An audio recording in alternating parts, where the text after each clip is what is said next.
नमस्कार, मी भीमराव कराळे पाटील BKP मराठीमध्ये आपलं सर्वांचं स्वागत। आज नवीन दिवस, नवीन विषय, नवीन दिवसाची नवीन अशी चर्चा। आज चर्चा घेऊन आलोय म्हणजे बघा, 2014 पासून देशाचे पंतप्रधान झालेले नरेंद्र मोदी यांच्याकडून देश सांभाळला जात नाही अशी टीकाटिप्पणी विरोधाकडनं करण्यात येते, विरोधी नेत्यांकडनं करण्यात येते।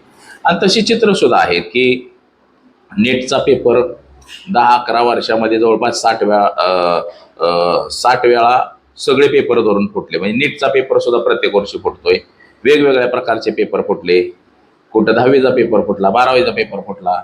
तसंच देशामध्ये पेट्रोल डिझेलची कमतरता, महागाई, बेरोजगारी, नोकऱ्या नाही लोकांना, असे विविध मुद्दे आहेत। आणि विविध मुद्द्यांनी नरेंद्र मोदी सरकार एकदम ग्रासलंय। नरेंद्र मोदी एकदम चिंतित झालेत, व्यथित झाले। नरेंद्र मोदी देशातनं सारखं पलायन करते, इतर देशामध्ये सांगितलं जातं की कुठंतरी करार कराय गेले, काहीतरी कराय, पण त्याच्यासाठी जात नाही। ते अधिवेशन सुरू झालं की ते बाहेरच्या देशात जातात, लोक प्रश्न विचारतील। हे खासदार जे आहेत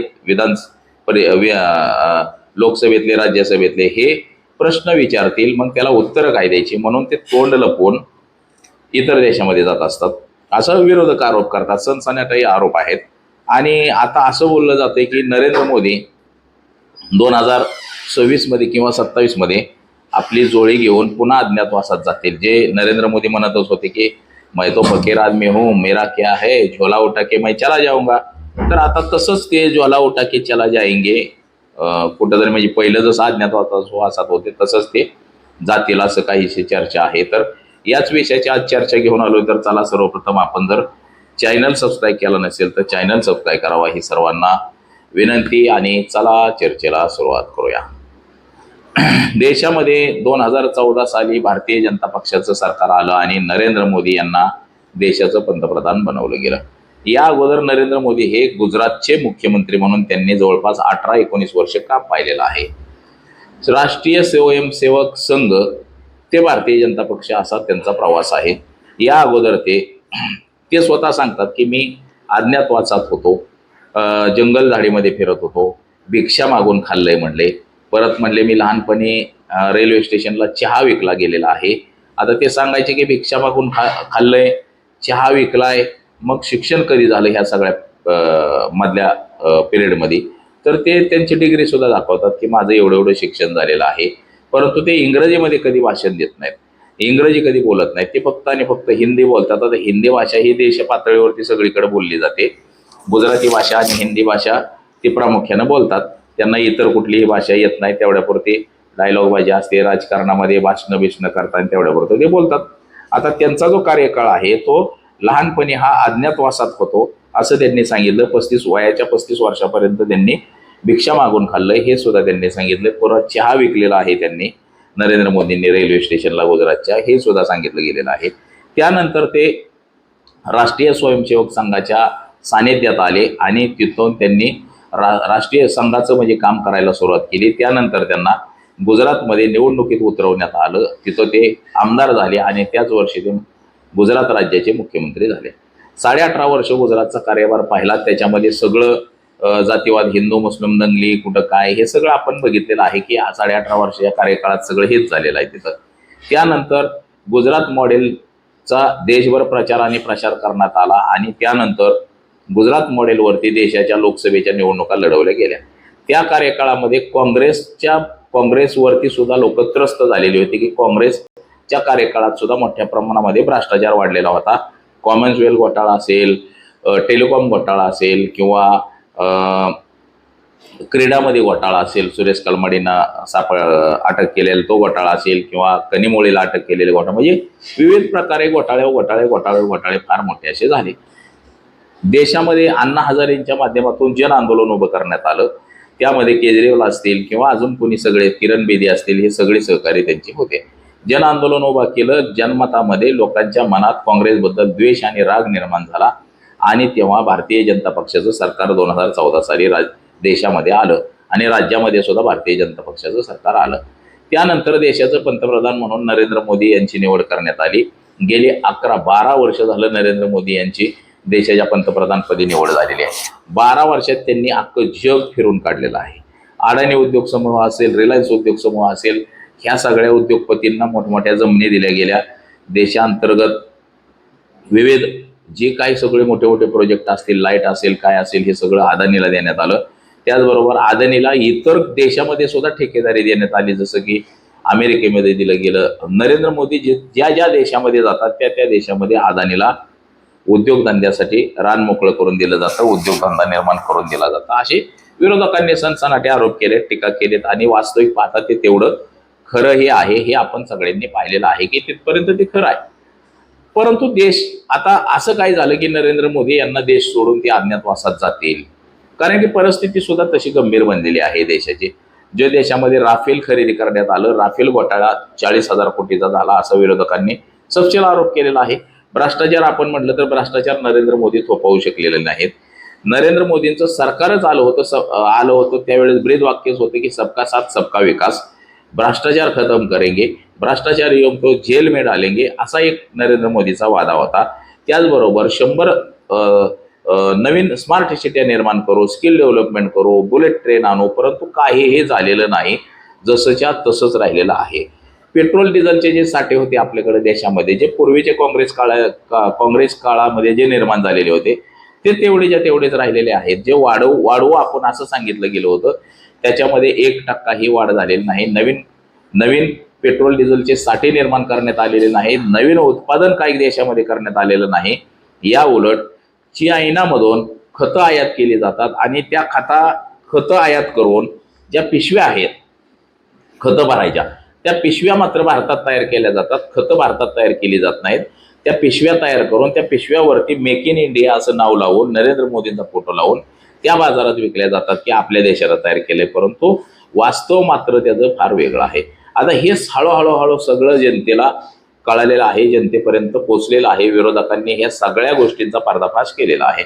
त्यात एपेस्टिन फाईल मध्यंतरीच्या काळामध्ये निघली. एपेस्टिन फाईलमध्ये पेट्रोलियम मंत्री हार्दिक पुरी असतील, नरेंद्र मोदी असतील, रिलायन्सचं अनिल अंबानी असेल, अशी अनेक जणांची नावं त्या एपेस्टिन फाईलमध्ये अडकलेली आहेत. आता ती एपेस्टिन फाईल दाबण्यासाठी इतर गोष्टी सगळ्या बाहेर काढल्या जातात, हे सुद्धा आपल्याला दिसतंय की त्यामध्ये डोनाल्ड ट्रम्प असेल किंवा अजून बऱ्याच जणांची नावं त्या सगळ्या गोष्टींमध्ये आलेली आहेत. आता त्यानंतरचा कार्यकाळ असा झालेला आहे, आता एपेस्टिन फाईल निघली की हे विविध विषय सुरू झाले. बघा, 5 राज्याच्या निवडणुका लागल्या होत्या. 5 राज्याच्या निवडणुकांमध्ये नरेंद्र मोदींनी रॅल्या केल्या, जोरदार प्रचार केला, 3 राज्याची सत्ता हस्तगत केली. मग ती निवडणूक आयोगाला धरून, सुप्रीम कोर्टाला धरून, सगळ्या गोष्टींना धरून ती हस्तगत केली, ही आपल्याला दिसतंय. आता त्याच्यावरती म्हणजे SIRच्या प्रक्रियेच्या नावाखाली लोकांची मतं कमी केली जातात, त्यांना मताचा अधिकार ठेवला जात नाही.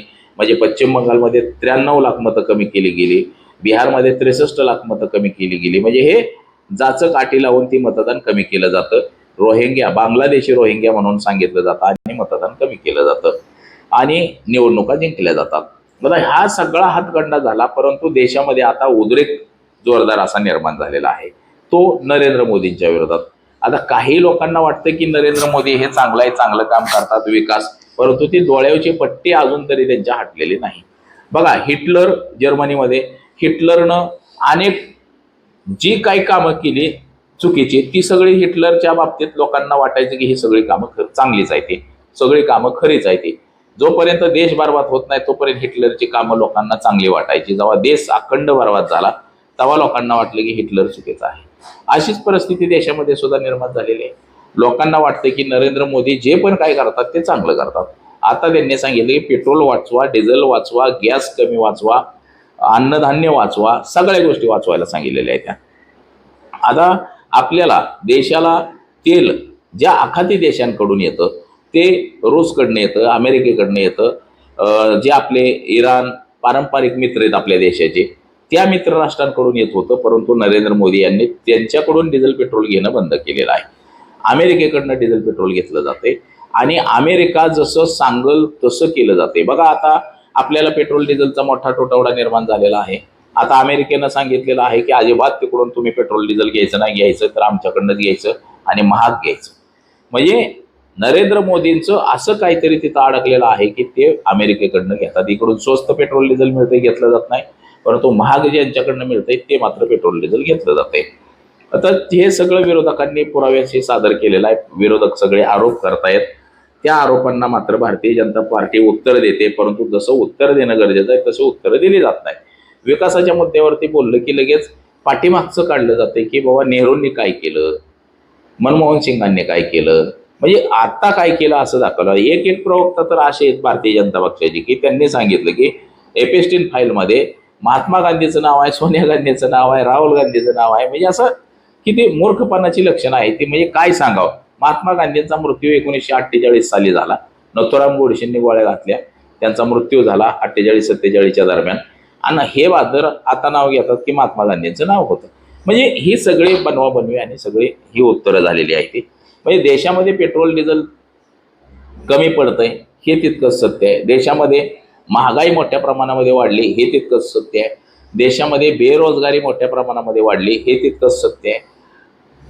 लोकांना जगणं मुश्किल झाले देशामध्ये हे तितकंच सत्य आहे. म्हणजे लोकांकडे पैसे आले तरी ते पैसे लोकांना पुरत नाहीत महागाईमुळं. काही जणांना तर पैसेच येत नाहीत. सरकारी कार्यालय समजा बाबा आपण RTOकडे एखादं लायसन काढायला गेलो, आपलं स्वतःचं लायसन, पूर्वी ते 150 रुपयात लायसन निघायचं, आज त्याला 2-3 हजार रुपये लागतात. म्हणजे ही जी महागाईचा जो आलेख आहे हा मोठ्या प्रमाणामध्ये वाढत गेलेला आहे. आता काही जण म्हणतील की त्या काळामध्ये घर बांधलेलं, एवढं घर घेतलेलं, ते आता एवढी रक्कम झाली. परंतु तो घराचा विषय आणि आत्ताचा विषय बाजूला पडलेला जातो. म्हणजे महागाईचा जो दर आहे हा वाढत वाढत वाढत मोठ्या प्रमाणामध्ये वाढत गेलेला आहे. आणि अशा काय कारणामुळं आता सर्वसामान्य माणसाला जगणं सुद्धा मुश्किल झालेलं आहे. आणि देश नरेंद्र मोदी यांच्या हातात दिला. लोकांना वाटलं की मजबूत हातामध्ये आपण देश दिला, परंतु नरेंद्र मोदींना देश चालवता आलेला नाही. नरेंद्र मोदींनी या उलट त्या आपल्या ज्या काही देशाच्या सगळ्या योजना होत्या ह्या सगळ्या टोटली बंद पडलेल्या आहेत. बघा आता शेतकरी संतुष्ट नाही, नोकरदार संतुष्ट नाही, सर्वसामान्य माणूस संतुष्ट नाही, जे विद्यार्थी आहेत विद्यार्थी संतुष्ट नाहीत. विद्यार्थ्यांची तर वाटच लागली. शिक्षण एवढं महाग झाले की एका मुलाला 2-2 लाख 3-3 लाख भरायचं, पुन्हा नोकऱ्या नाही त्या शिकून सुद्धा. पुन्हा पेपर फुटला जातोय, नेटचा पेपर फुटला, ह्याचा फुटला, त्याचा फुटला, हे सगळं होतंय अजून. म्हणजे ह्या ज्या सगळ्या गोष्टी आहेत ह्या देशामध्ये प्रचंड प्रमाणामध्ये वाढत गेलेल्या आहेत. आणि या सगळ्या गोष्टींमुळं नरेंद्र मोदी सुद्धा अस्वस्थ झालेले आहेत. नरेंद्र मोदीला आता वाटायला लागलेलं आहे नरेंद्र मोदींना की बाबा देश आपल्या हातात आलाय ठीक आहे, परंतु देशाची अर्थव्यवस्था आहे, इकॉनॉमिक कल आहे, हे भयानक झालेलं आहे आणि आता आपल्याकडनं देश सांभाळणं होत नाही. म्हणून नरेंद्र मोदींनाच असं आता वाटायला लागलेलं आहे की आता देश सोडून आपण पुन्हा अज्ञातवासात गेलं तर हरकत नाही. बघा कांद्याचा बाजारभाव वाढला, लसणाचा बाजारभाव वाढला की त्या अर्थमंत्री आमच्या निर्मला सीतारामन सांगतात की मी कांदा खात नाही, म्हणजे मै प्याज नाही खाती, मै लसूण नाही खाती, पण जे खातात त्यांच्यासाठी महाग मिळतो.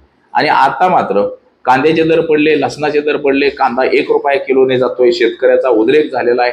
कांदा असेल, मिरची असेल, टोमॅटो असेल, शेतीचा जो माल आहे हा टोटली सगळा स्वस्त झालेला आहे.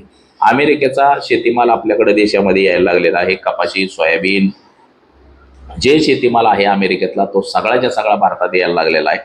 तसा करार आपल्या भारताच्या पंतप्रधानांनी नरेंद्र मोदींनी अमेरिकेसोबत केलेला आहे.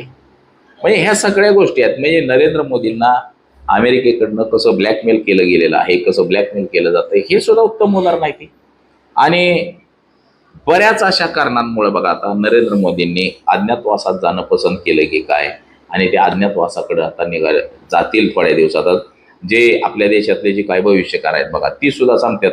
म्हणजे नाडी पाहून बघणारे, नावावरनं बघणारे, ह्यांनी सुद्धा बऱ्याच जणांनी सांगितलं की नरेंद्र मोदींचा आता 2026 नंतर म्हणजे जून-जुलै पासून वाईट काळ सुरू होईल. म्हणजे त्यांची जी राशी भविष्य कुठं काय असेल तर ते त्यांच्यासाठी लाभदायक नाही असं भविष्यकारांनी सांगितले. आणि 2027 पर्यंत ते राजीनामा देऊन अज्ञातवासात निघून जातील. मग त्याच्यामध्ये तब्येतीचं कारण असेल, नर्वसपणा असेल, किंवा आपल्या हातात जो देश होता 12-15 वर्षे आपण काही करू शकलो नाही म्हणून नर्वस होऊन ते देशाचा राजीनामा देतील पंतप्रधान पदाचा आणि अज्ञातवासात निघून जातील. असं हे सगळेजण आता सांगायला लागलेले. विरोधी पक्षानं तर प्रखर अशी टीका केलेली आहे. बघा एकाही अधिवेशनामध्ये जे केंद्राचं अधिवेशन असतं याच्यामध्ये नरेंद्र मोदींनी या काही अधिवेशनामध्ये उभं राहून विरोधकांच्या प्रश्नाला उत्तरं दिली नाहीत. अधिवेशन सुरू झालं की ते दौऱ्यावर 5-6 देशाच्या दौऱ्यावर निघून जात असतात. तिकडे काय काय उद्योग करतात आपल्याला फक्त सांगितलं जातं की तिथं इतर देशांवर हे करार करायला जातात, कशाला जातात. परंतु ज्यावेळेस देशावरती वाईट वेळ आली, पाकिस्तान सोबत आपलं ज्यावेळेस युद्ध झालं त्यावेळेस मात्र आपल्या बाजूने एकही देश उभा राहिला नाही. पाकिस्तानच्या बाजूने उभे राहिले परंतु आपल्या बाजूने उभे राहिले नाही. आंतरराष्ट्रीय धोरण जे आपण म्हणतो ते आंतरराष्ट्रीय धोरण सुद्धा आपलं कुचकामी ठरलेलं आहे असंही एकंदरीत आपल्याला म्हणता येईल. म्हणजे जे धोरणं आहे ती जशी भक्कम आणि सक्षम धोरणं पाहिजेत तशी ती देशाची धोरणं सुद्धा आपल्याला होताना दिसत नाहीत.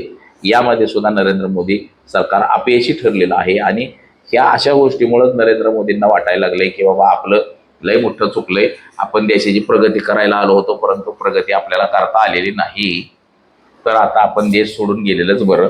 म्हणून नरेंद्र मोदी राजीनामा देऊन अज्ञातवासात जातील असं एकंदरीत आपल्याला दिसतं. तर बघा आज एवढंच. माझा सहकारी कॅमेरामन अनिकेत समी, भीमराव कडाळे पाटील, BKB मराठी, इंदापूर, पुणे.